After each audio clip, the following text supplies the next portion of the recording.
Greetings and welcome to the September, yes, I said the September edition of The Place to Be Oshkosh. I'm your host and producer, John Neiman. I know you're all asking, where did the summer go?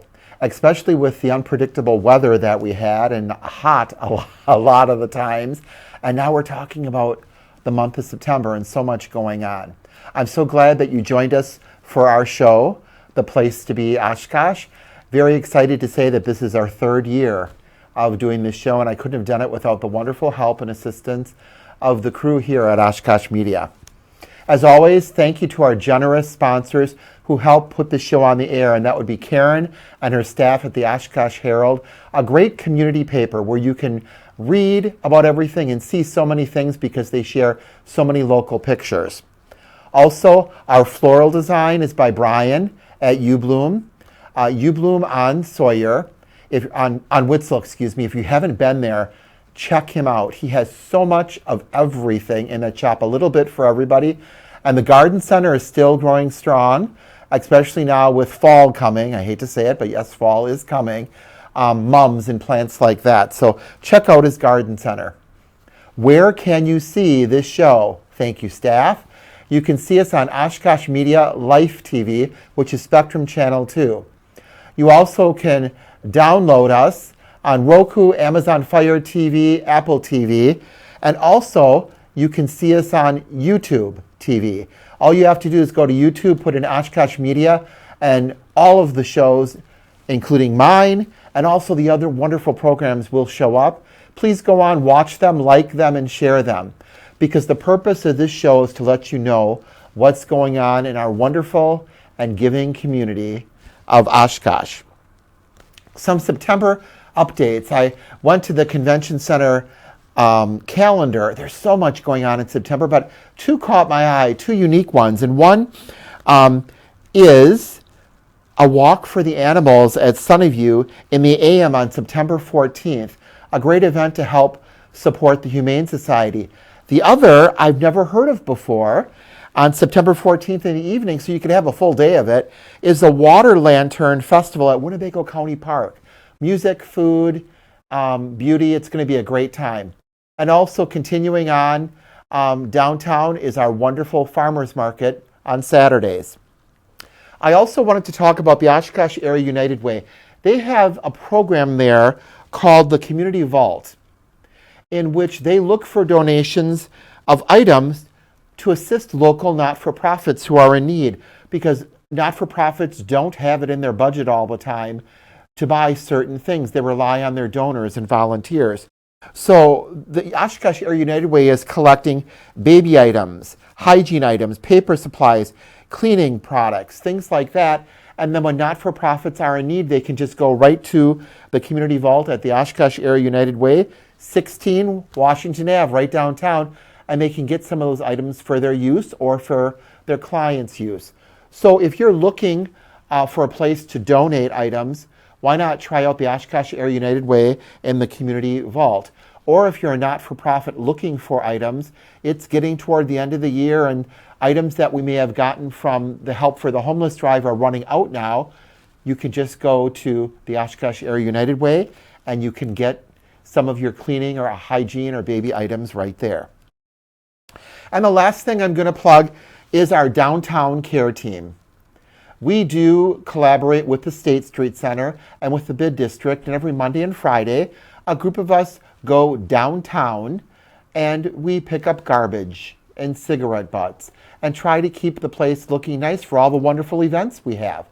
Friday's an important day because Saturday's the farmers market, so we want everything to look nice. So if you want to join us, just meet us downtown. 8 o'clock. We go from 8 till 9 on Mondays and Fridays. We do a lot of walking, so we get our steps in with our Fitbits, and we just help clean up the area. We go to the Leach and the waterfront. We go to the library area. We go to Opera House Square. We go down Main Street, and it really does make a difference. So that's my update for the first half. I want you to stay tuned. We're going to run to commercial. We'll be back with our second half of our September show, and we're going to be talking about all the exciting stuff going on at the Christine Ann Center.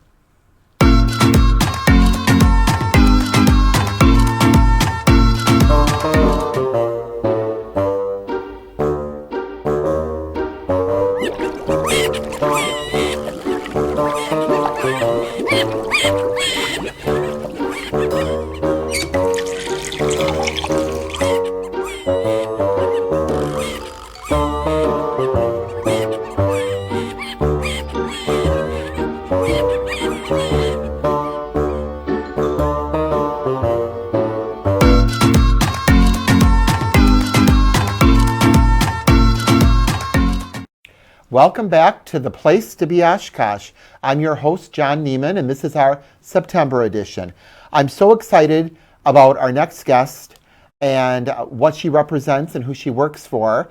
I'm going to let her introduce herself to you, but you probably noticed there's been a lot of stuff going on at the Christine Ann Center and around the block. And here, Emily is going to talk to you about what's going on. So I'm going to start with welcoming her to the show. Thank you, and John. if you want to introduce yourself. Yeah, thank you so much. We're so grateful to be here. My name is Emily James. I'm the development manager at Christine Ann, where I've been for about 5 years now. Congratulations. Thank you. So let's talk about Christine Ann. Let's talk about the services that you offer. Sure. What are some of the basic services that you offer to your residents there at Christine Ann? Sure. So Christine Ann has been in this community for 40 years now, and we've really adapted and grown our services in that time to meet the needs of survivors in this community. So right now we offer our 24-hour hotline, which is always answered by a Christine Ann staff member. We of course have our emergency shelter, which is the physical location that most people are familiar with here on Algoma. We also offer outreach services.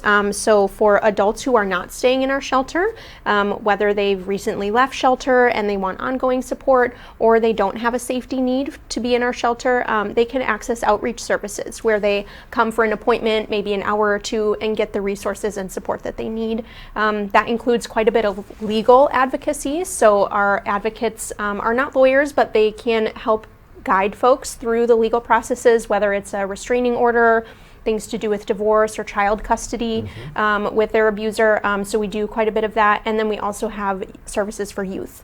So our advocates are primarily going into the schools to visit those kiddos who have experienced domestic abuse in their home, to help them learn what a healthy relationship looks like and build their self-esteem so that hopefully the cycle ends with them. That's a lot. It's a lot. So how big is the staff in general? Sure. So our staff, we've been growing in preparation for our move, which I know we'll talk about in a little bit. Right now we have about 19 full-time staff members, and we're increasing our part-time team. Those folks cover nights and weekends, and coverage at the front desk 24/7 is about 12. Wow. So, and then of course we rely very heavily on volunteers for everything else. And you have to have a big staff because of your call line. Because what I like about your call line, it's a Christine Ann person answering. Right. So it's not somebody reading a script, it's somebody who knows Christine Ann Center and can answer their questions. Absolutely. Yep. They're, of course, very familiar with our agency, but they're also familiar with the community and the kind of greater Fox Valley area. So if for some reason our agency or our shelter location isn't a fit for someone, they can refer either a little bit north or a little bit south to the other agencies that are here in our region, and hopefully keep people close to where their support system is. And what I like about that too, in the later part of August, we had a community collaboration Zoom meeting with the Community Foundation. And we talk about collaboration. You guys are great at collaboration, as is Day by Day and Father Cars and COTS, because we know if we can't help someone specifically at our place, we know someone else will be able to, or at least have the information to do that. So I want to congratulate you guys. You've always been very great on collaborating with people and what their needs are. The one that surprised me, which I did not know about, was the youth services. So do you get a call from like a social worker, or how do you know what schools and who to talk to? Sure. So those referrals come in a few different ways. Sometimes it is the school counselor or the school social worker who recognizes something within a child in the school and will contact us. Sometimes the parent, the safe parent who is maybe receiving our services, maybe is not, will refer their child. So it comes in a few different ways. We do need parent permission from that safe parent to work with children. But once we have that, we can provide services on an ongoing basis as long as the child is interested in benefiting from it. Wow. Now, I haven't seen the U-Haul trucks yet. Okay. But I heard a rumor that you guys are moving. We are. Do you want to talk about that? I'd love to, yeah. So it's an extremely exciting time for our agency. Most people know us in the beautiful gabled building at 206 Algoma, where we've been for over 33 years now. We bought that property in May of '91, and we've sort of renovated and added on and worked to suit it to our needs over those few decades. We finally reached a point where we just outgrew the building, and the services that the community is needing from us are just not working in that space anymore. So we are moving actually right next door. There might not even be U-Hauls involved, John, because all we have to do is move across the parking lot to the historic beach building, which is right next door. And so there is the slide which says it, which I love these slides because it explains everything so beautifully. Yeah. As you said, two separate buildings on the corner, which I've always thought too. It's it's close to the sidewalks, even though there's a fence, it is close. Yeah. Now you're under one roof. But how did that come together? What was the beach building just empty? Sure. So great question. What initially sparked this is a few different reasons, that being one of them, that our current facility is made up of two different buildings. People who've been in Oshkosh for a long time might remember our carriage house towards the back of our property being Billy's Deli at one point. So that is one of the main reasons that we looked at moving, because obviously, given the population we serve of survivors of domestic abuse, going between those two buildings, if someone is staying in that part of our shelter and they need to speak with an advocate at the front desk in the main building, they have to go outside. There's a lot of street exposure since we're on a corner, and if survivors are being stalked or their abuser knows they're there, it's just not safe. So actually, we originally explored the idea of tearing down that carriage house and adding on to the main building into the parking lot towards Division Street. We had those plans drawn up. We went kind of, through all of those options, and unfortunately, reconfiguring the shelter really only added a few extra beds, and the cost for that a few years ago would have been about $4 million. So although our supporters were in favor of us growing and understood the need, they just didn't think that the cost added up to what we were gaining for that. So although we fully explored that idea, it just wasn't the right fit. And during that process, when we were doing sort of a feasibility study with our donors and supporters, we were introduced to the owners of the beach building. And they became willing to sell to us, even though the property was never listed for sale, just because they believed in our mission. And so we're incredibly grateful for that. And because it really fits all of the needs that we've had. The limitations of the current building are all solved in the beach building. And I just think generosity is the first thing I think of, but vision. To go from where you are now in this, I always thought it was a beautiful blue Victorian building with the grounds and the flowers beautifully. And now you're just going to a completely different environment that's going to help you out in so many ways. And again, it was all, like you said, the building wasn't for sale. Right. It was just meeting the people, knowing the vision and the mission, and agreeing to it. Yeah, very serendipitous. Wow. And not only, so Christine Ann now owns the entire beach building. So we'll be the only tenant in the entire building, first, second, and third floor. So all of our services are now going to be under one roof.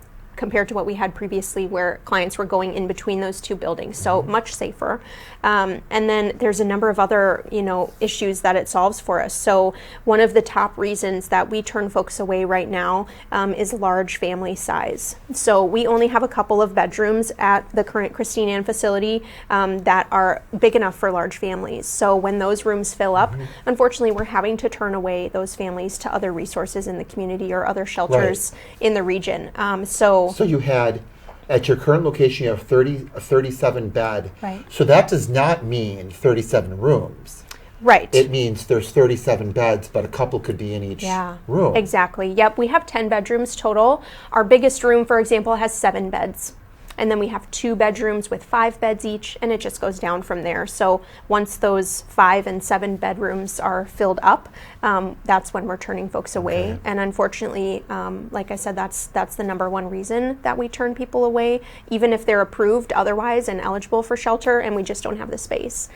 So we've turned away about 50 individuals every year in the last few years, which is always really hard to do, especially if it's a family with multiple children. Right. So now you're going, it's 64 beds. How many rooms is that? Yeah, so the beach building, the second floor will be dedicated to our emergency shelter. There are 11 apartments on that floor.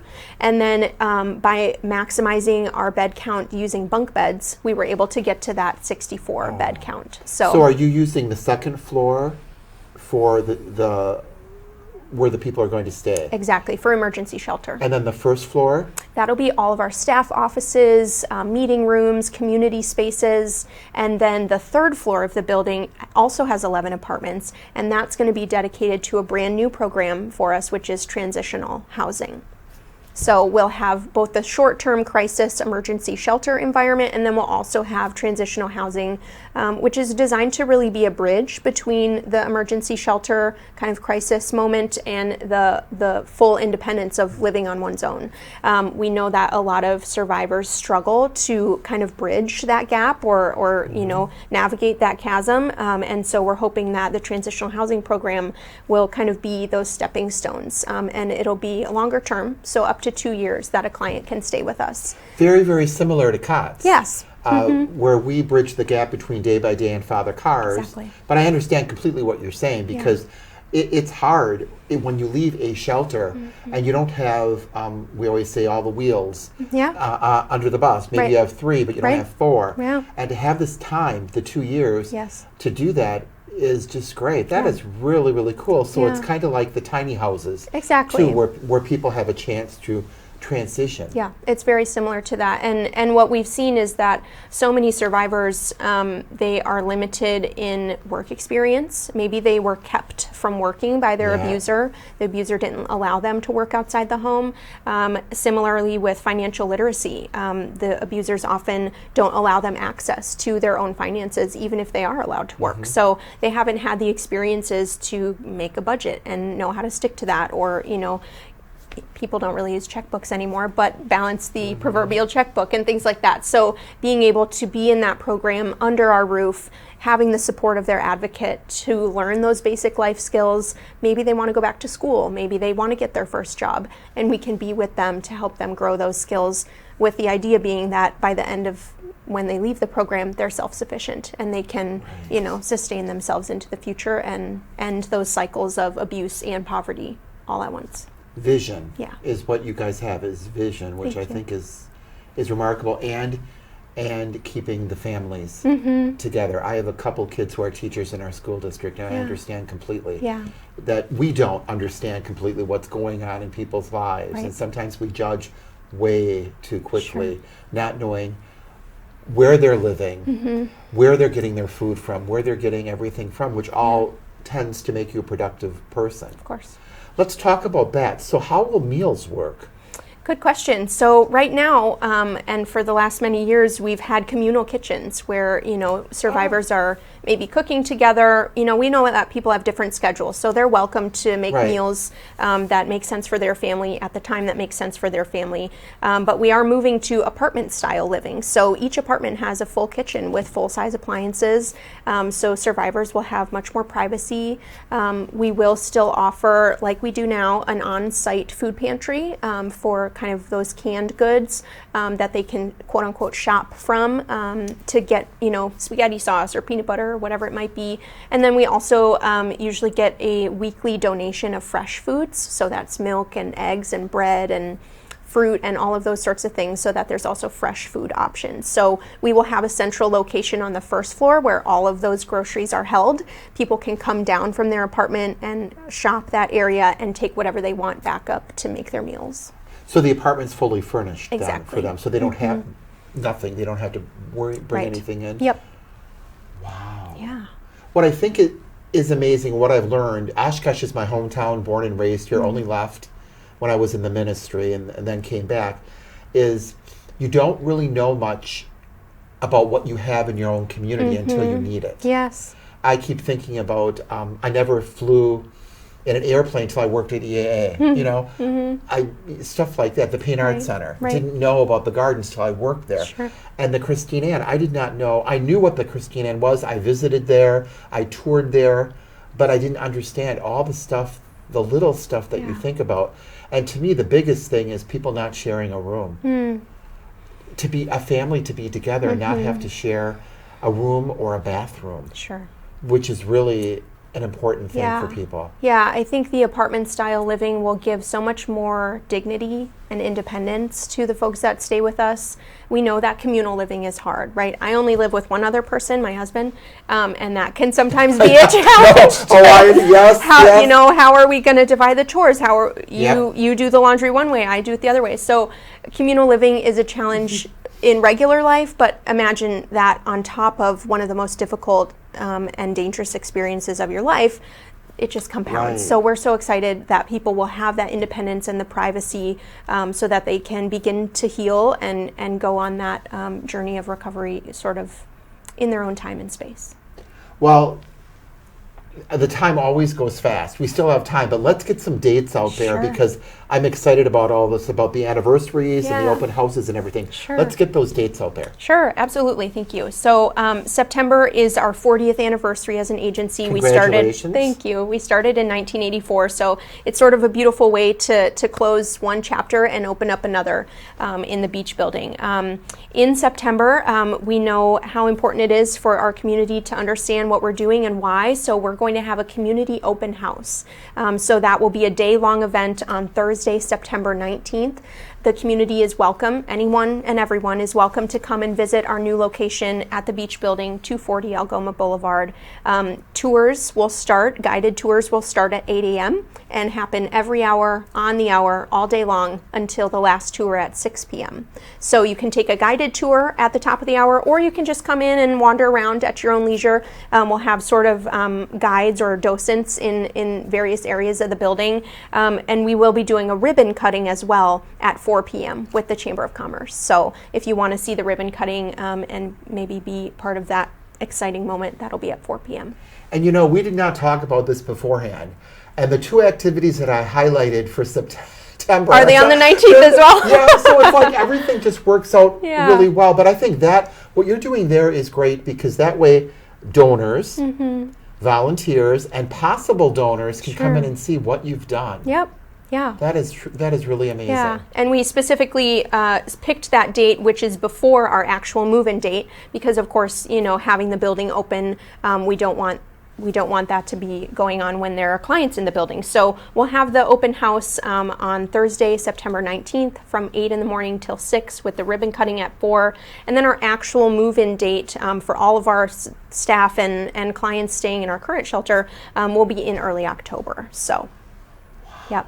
a lot going on. When you say September, Yes. there's a lot going on. Yes, yep. And then October leads right into Domestic Violence Awareness Month, and we've got lots going on for that. So people might be familiar with our event in partnership with Reach Counseling and UW Oshkosh. So Take Back the Night will be happening October 2nd here in Oshkosh at the Culver Family Welcome Center, which includes a survivor speaker and some beautiful march through the streets of Oshkosh with chants, where we'll actually pause right in front of the new Christine Ann building and read the names of those who lost their lives to domestic violence in the year previous. So That's always so moving. It's a very powerful moment, yeah. And then since our service area also includes Green Lake County, we have a Take Back the Night event out there as well the following week on October 9th. So that's an option for our rural friends. And then we have a fundraiser called Dine Out Against Domestic Abuse, which is a restaurant-based fundraiser, where a bunch of local restaurants from our service area participate in donating a portion of their proceeds back to us from October 24th. So you can go out and enjoy a meal and know that part of it is going to support our good cause. And people love to do that. They love to know the cause and to know that where their money's going. Yeah, it's a good excuse to not make dinner. Yeah, there we go again. Because I know you were talking about that too, especially if schedule is different. It's Yeah. like, I don't want to make supper for 2 people. Right. And then you make it, and then the other person comes home later and doesn't want it. Yeah. So you're right, there's a lot of give and take. Yes, yeah. A lot. Now let's talk about what makes all of this possible. Besides the wonderful staff, Right. donors, and volunteers. Absolutely. Let's Yes. talk about that. Yeah. So Christine Ann, we rely on volunteers year round and donors, of course, year round to support the services that we provide. The Capital Campaign has been a whole nother level of that. The building is about twice as big as our current one, so to get the whole thing cleaned and ready and painted and is taken an army of. And are those volunteers doing that? Yeah, so our contractor for the renovations on the first floor was C.R. Meyer. Oh. They've been incredible, and we're so grateful Very that community-minded. we had them to do that project. But everything on the second and third floors has been volunteer-based. So between January and July of this year, we had nearly 1,000 hours of volunteer help. And my teammate Anise, she is our outreach and volunteer specialist, and she has been the one to coordinate all of those groups and bring everyone in and direct folks on doing different projects from painting and cleaning. That's what and we're seeing on the screen right now? Yes, so we've had some really wonderful groups. That is Menasha Corporation, we've had Oshkosh Corporation. It's been big groups, it's been small groups, it's been a couple people at a time. So we've been so grateful for how our community has kind of come and shown up in all kinds of different ways and helped us get to, I'm sure it's way over 1,000 hours by this point. And we need more help as we get closer. So like you said, we're probably not going to be using U-Hauls because we don't really have a good excuse for that, do we? Yes. So it's really going to be carrying boxes of back stock and of various items over from our current building to the new building and loading those supply shelves and getting everything ready for when we open. A good use for the UWO football team. You're telling me. Because I remember how they used to do that with some organizations too, like either Make a Difference Day or all of that. Or it's just amazing. Get a football team and they can get it all done. Exactly. I just find it amazing too that you guys did all of that, and it was just done so smooly then. Especially when I looked at all those organizations there that are always giving back. Yep. You know, United Way Day of Caring. Yep. For Imprint, Hoffmasters, Yes. Oshkosh Corps, always giving back, and to think that you guys did all of that. Yeah. And volunteers want to do it. That's just totally amazing. Yeah, it has been really incredible to see, the progress. We went from bare rooms and white walls to now every apartment has an accent wall, and we've just tried to make it really cozy and homey for people that come to stay with us. So that's been really wonderful. And again, Anise gets the credit for coordinating all those groups and groups on groups on groups. So there's another slide. 3 out of 10 bedrooms are ADA accessible in the old place. Right. And now everything is. Yes. I mean, you guys have just thought this out completely. So what do you want? My time is really winding down. What do you want? I love this too. We'll just say it too. You can accept clients with pets now. Yeah. So that's another thing too. What do you want to close with? Sure. Well, thank you again for the time to be here. We've really appreciated it, and it comes at a perfect time because we're really winding down. We need some final volunteer groups to help with the last-minute moving of items from our current location to the new one.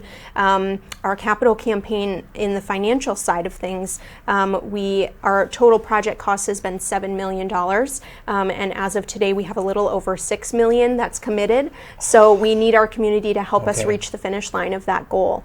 You can give at christineann.net/safer together, whether it's a financial gift, whether it's coordinating a volunteer group, or giving items to stock our apartments with bed linens and towels and kitchen items and pots and pans. All of those options are there online at christineann.net/safer together. You're really good.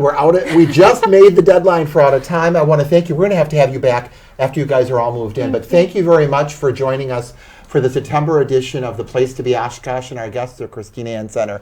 Thank you very much. Make it a great day.